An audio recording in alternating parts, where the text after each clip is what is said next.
अल्हम्दुलिल्लाह वस्सलातु वस्सलामु अला रसूलिल्लाह अम्मा बाद फ़ाउज़ु बिल्लाहि मिनश शैतानिर रजीम बिस्मिल्लाहिर रहमानिर रहीम लक़द कान लकुम फ़ी रसूलिल्लाहि उस्वतुन हसनह।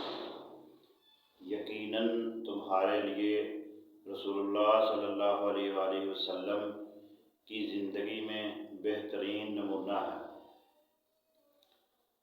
शादी की हिंदुआना रसूमात में से बाज़ रसूमात जैसा कि दूध पिलाई बज़ाहिर बहुत सादा नज़र आती है, मगर इसकी तारीख़, इसकी वजूहात इंतहाई हैरानकुन है। सबसे पहले हम जायज़ा लेते हैं इस रस्म की वजाहत का, उसके बाद होगी कि ये किन मकासद के लिए अदा की जाती है, और तीसरे नंबर पे हम देखेंगे कि हिंदू लिटरेचर में इसकी वजूहात और इसकी तारीख़ क्या है। तो ये हमारे पास बुक है हिंदू वेडिंग्स, ये लिखी है डिप्टी डिसाई ने और ये छपी है USA से। इसके पेज 40 पे लिखा हुआ है, upon the grooms arrival in the लगना मंडप। फेरों की जगह पर दुल्हा के पहुंचते ही अनदर सेरेमनी, एक और रस्म मधुपारका हेल्ड अदा कर दी जाती है।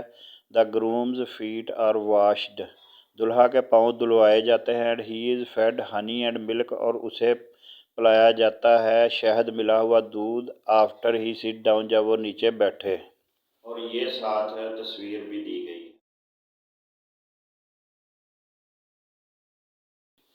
MW's डिक्शनरी में है कि ये मधुपारका मिक्सचर होता है हनी एंड मिल्क, दूध और शहद का, और पिलाया जाता है। द ब्राइड्स ग्रूम, दुल्हे को ऑन हिज अराइवल, जब वो पहुँचे, at the door of the father of the bride, बारात लेकर अपने ससुर के दरवाजे पर। समटाइम्स, कभी कभी, consisting of equal parts of curds honey and clarified butter, कभी कभी ये बनाया जाता है बराबर मिकदार में लेकर दही, शहद और घी को। मधुपर्क, जब वर विवाह मंडप पर आता है तब वधू के माता खिलाया जाता है। मधुपर्क एक पदार्थ है जिसमें मधु यानी शहद, दही और घी का मिश्रण होता है। वधू के माता पिता वर को मधुपर्क खिलाते हैं और उसे भेंट वस्तुएं भी देते हैं। इस रस्म से ही विवाह की शुरुआत होती है। और ये है UK के अंदर हिंदू मैटर्स इन ब्रिटेन नामी YouTube चैनल पर पंडित हरिओम की मधुपर्का के मतलब वजाहत। Right? Have I pronounced that right? Yes, absolutely correct. So once the bride's mother is bringing the var raja to the mandap, Yes. yeah, to the mayuru. Mayuru is actually the place where the wedding's going to take place. Sure. now. He is seated, and then he is given madhupark. Madhupark is honey, yogurt mixed together using a coin, and then using that coin it's fed to the groom. And again, like honey, it's just giving him that bit of energy, give it energy boost, Soothing effect. soothing effect as well. So that's the madhupark in essence. और इससे मालूम होता है कि ये जो दूध पिलाई के नाम से रस्म चल रही है, हिंदी में इसको कहते हैं मधुपारक या मधुपारका। तो इसके लफ्ज़ी मानी कुछ यूँ हैं। संस्कृत डिक्शनरी में मधुपर्क के मानी बयान किए गए हैं कि दूध में शहद मिलाकर पेश करना। मधुपर्क दो लफ्ज़ों का मजमुआ है। पहला लफ्ज़ है मधु, जिसका मानी है शहद। दूसरा लफ्ज़ है पर्क, जिसके मानी है मशरूब या पीने की चीज़। अब हम ये देखते हैं कि हिंदू शादियों में आखिर ये रस्म यानी दूध पिलाई या मधुपारक क्यों अदा की जाती है, इसके मकासद क्या है। तो ये अकीदा रखते हैं या ये नज़रिया पाया जाता है कि अगर दुल्हा को शहद मिला दूध पिलाया जाए या शहद, घी और दही का मिक्सचर खिलाया जाए, तो मियाँ बीवी का रिश्ता जो है वो स्वीट यानी एक दूसरे के लिए मोहब्बत भरा और पीसफुल यानी पुरअमन रहेगा और वो लड़ेंगे नहीं। और लॉन्ग लास्टिंग यानी देर तक कायम रहेगा। इसके लिए ये चंद वीडियोस मुलाहजा फरमाएं। पे इस समय इसको देने का मकसद ये होता है कि इस समय जितना ज़्यादा आप इसका सेवन करेंगे उतना ही स्वीट और लॉन्ग लास्टिंग ये रिश्ता इनके साथ रहेगा। मैंने बताया सेहत के लिए तो बहुत अच्छा है। यहाँ पे इसे देने के लिए खास मतलब है। कहते हैं इस समय जो आप इसे जितना ज़्यादा खाएंगे उतना सुंदर, ब्यूटीफुल और लंबा लॉन्ग लास्टिंग रिलेशनशिप चलने वाला है शैलजा जी के साथ। ये बात भी याद रखने की है कि ये जो दूध पिलाई या मधु पार्क की रस्म है, ये कोई सोशल रिचुअल या माशरती रस्म नहीं है, बल्कि ये एक बाकायदा मजहबी रस्म है जो कि खुद अपनी निगरानी में करवाते हैं पंडित लोग। बंगाली शादियों में भी, गुजराती शादियों में भी, तामिल शादियों में भी और दीगर हिंदू शादियों में भी। మధుపర్క విధి అని తొలి కార్యక్రమం ఉంటుంది. మధుపర్క విధి అంటే పెళ్లి కొడుకును అత్తే నిష్కృంతామి.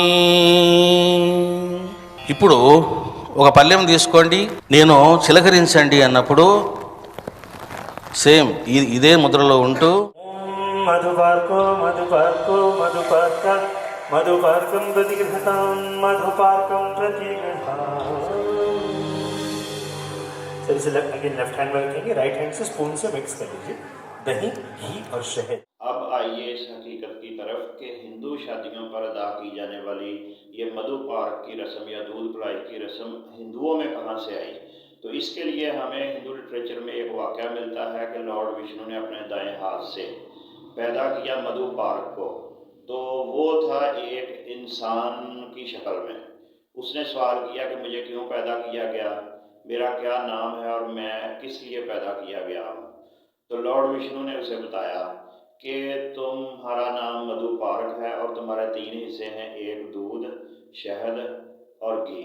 और फिर बताया कि जो ये मधु पार्क की ऑफरिंग या चढ़ावा लॉर्ड विष्णु को चढ़ाएगा तो उस पर लॉर्ड विष्णु की कृपा हो जाएगी। मुलाहजा कीजिए ये वाक़या कि श्री हरि योग निद्रा में लीन है, परंतु यह क्या, उनके श्री विग्रह के दाहिने अंग से एक तेजस्वी पुरुष उत्पन्न हुआ और श्री हरि के समक्ष हाथ जोड़कर विनती करने लगा, हे मेरे जन्मदाता, हे प्रभु, मेरे उत्पत्ति का उद्देश्य बताएं। हे विधाता, मेरा निवास स्थान कहाँ है और मेरा नाम क्या है, प्रभु यह भी बताने की कृपा करें। हरि ने कहा, हे सृष्टा, मेरे श्री विग्रह से उत्पन्न यह पुरुष मेरे एवं योग माया के तपोतेज से उत्पन्न हुआ है। इसका नाम मधुपर्क है। इसके प्रभाव से मनुष्य को मेरी कृपा सुलभ होगी। फिर श्री हरि उस तेजस्वी पुरुष से बोले, तुम पृथ्वी पर जाओ और कली के प्रभाव से पीड़ित मनुष्यों का उद्धार करो। वह पुरुष बोला, हे देव, पृथ्वी पर मेरा निवास स्थान कहाँ होगा जहाँ मुझ पर कली का प्रभाव ना पड़े। श्री हरि ने कहा, हे मधु, पृथ्वी पर तुम 3 अंशों में विभक्त होकर निवास करो। तुम्हारा एक अंश फूलों में पराग के रूप में होगा और जो बाद में मधु के रूप में परिणित होगा। तुम्हारा दूसरा अंश गौमाता में स्थित होगा और तीसरा अंश गौमाता के दूध एवं दही में स्थित होगा। इस प्रकार मधु, दूध और दही के मेल से तुम पूर्णता प्राप्त करोगे और तुम्हारा नाम मधुपर्क होगा। प्रभु की आज्ञा से वह तेजस्वी पुरुष पृथ्वी पर आकर अपने बताए गए नियत स्थान पर स्थित हो गए। तब श्री हरि ब्रह्मदेव से बोले कि हे सृष्टा, जो व्यक्ति मेरी आराधना के समय इस मधुपर्क को अर्पण करता है वह सर्वश्रेष्ठ स्थान प्राप्त करता है। इसीलिए हिंदू लोग जो लॉर्ड विष्णु को ऑफरिंग करते हैं, जो चढ़ावा चढ़ाते हैं 16 किस्म का, उसमें मधु पार्क एक मुकद्दस चढ़ावा माना जाता है। अब बात करते हैं हम मुस्लिम मुआशरे की कि जो इंडिया, पाकिस्तान, बांग्लादेश में मुस्लिम लोग आबाद हैं, वो भी ज़ाहिर है इस रस्म को अदा कर रहे हैं, मगर वो इस रस्म के मतलब वो नज़रियात नहीं रखते जो कि हिंदू लोग रखते हैं। वो बस इसको बतौर रस्म अदा करते हैं। अब यहाँ इस रस्म के 2 पहलू हैं। पहला पहलू तो ये है कि इस रस्म का ताल्लुक हिंदू मज़हब से है और हिंदू देवताओं से है, और कोई ऐसी चीज़ जिसका ताल्लुक किसी दूसरे मज़हब से हो वो एक मुस्लिम के लिए इख्तियार करना दुरुस्त नहीं। और दूसरा पहलू इस रस्म का जो हमें नज़र आता है वो ये है कि इस रस्म के मौका पर बेपर्दगी होती है, और इस्लाम मज़हब जो है उसकी अपनी हुदूद हैं, उसकी अपनी लिमिटेशंस हैं। तो इस्लाम की लिमिटेशंस में एक ये भी है कि इस्लाम मना करता है महरम और नामहरम को एक दूसरे से हंसी मजाक से, और इस्लाम का हुक्म है कि महरम और नामहरम के दरमियान पर्दा है। तो इस रस्म के मौका पर जो बदनज़री या जो बेपर्दगी होती है वो इस्लाम की तालीमात के मुताबिक किसी तौर भी दुरुस्त नहीं है। तो हमें चाहिए कि हम इस्लामी तालीमात के मुताबिक इन रसूमात की हकीकत को समझें और इनके ख़ात्मे के लिए अपना किरदार अदा करें। जज़ाकुमुल्लाह खैर।